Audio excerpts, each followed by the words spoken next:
5 things we learned in that match. What a game. What a performance to forget for my fans.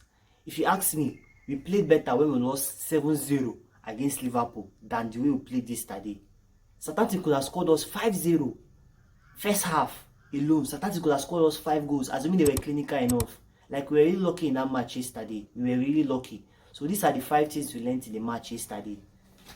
Euro stinker. Euro stinker.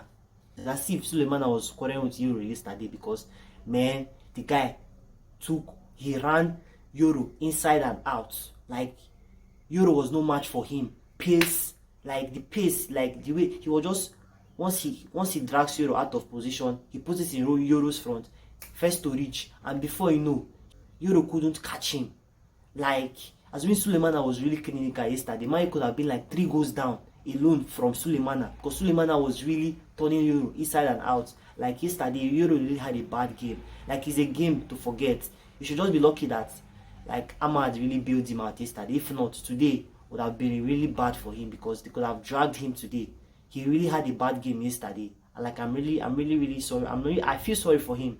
I feel sorry for him because yesterday he really had a bad game. The second thing we learned yesterday from the match, Zexi game changer. Zexi, since the day that Amorim took him out 32 minutes against Newcastle, he has really improved. And Højlund is not improving, and that's the bad thing. Two of them are really confusing. Today you start Zexi, he will have a bad game. You will take him off and put Højlund. Højlund will not have a bad game.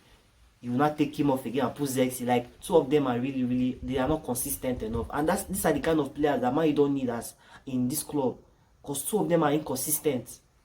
So Zexi really had a good. Zexi changed that game yesterday. He really changed that game yesterday. If it's not Zexi, man, Southampton were all over. They were outplaying us, like having big chances. It's just that they were not clinical enough. So that's why they not.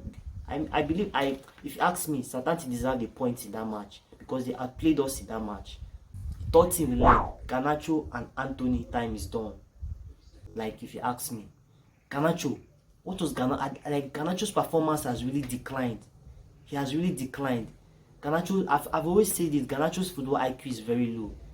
Man, you should start considering the money that Napoli is offering, which is £38 million. Like, the way Garnacho is going, his worth won't be more than £20 million because he's playing nonsense, playing rubbish.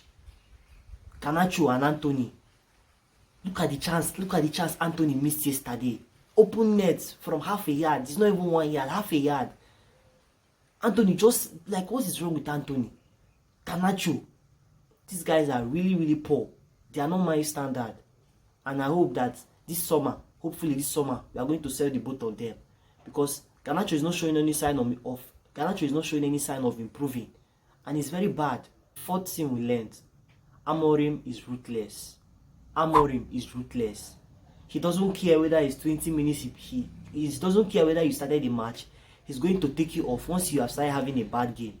Look at what he did yesterday. He took off Mino at halftime. The second half started. Ugarte and Højlund were having a bad game. He took them off 50 minutes. He did not waste time in the changes, and it affected the game. When he took out Højlund and put Zexi, the game changed. Like, I'm so happy we have a coach right now that is very ruthless. He doesn't care whether you have been starting or you're in the first 11. Once you start having a bad game and you're costing us results, he takes you off. So that is a very good statement from the manager. I don't care what anybody says, but man, you are 12th. So this is the wrong time to start looking at player FC. If you're not playing well, they take you off. I'm even shocked that he did not even take Euro off, because immediately he took off Euro from that position and put delete. Suleiman has stopped making those runs. Euro really had a bad game yesterday. Like, I really feel sorry for him, because Suleiman really dealt with him yesterday, and it was for 80 minutes Suleiman had dealt with him. It was very bad for him. The last thing we learned yesterday, AMADNESS. Amadiolo match winner. If not for Amadiolo yesterday, today could have been a very bad day for my fans. He really saved Man U yesterday, because yesterday Man U had a very bad performance. Ahmad really saved Man U fans yesterday, because, man, I'm so happy for him that he had the hat-trick yesterday, because he deserved it. Ahmad is like the only shining light in that team, and I'm very happy for him. Additional bonus for what to learn in that match yesterday: the mentality of these players. The mentality of these players are fragile. It's very fragile. When they are playing against a very good opposition, that they will not be able to control the game, like they will sit back in their shape 5-4-1. They will just like compact. That is what they are good at. But when it comes to when they start playing opposition that they'll be better than, and they have to attack, they are not good at it, and it's very bad. A team like Man U should be the team that dominates opponents. We are not supposed to be sitting back and be waiting for opponent to attack us. We are the people that are supposed to be attacking the opponents.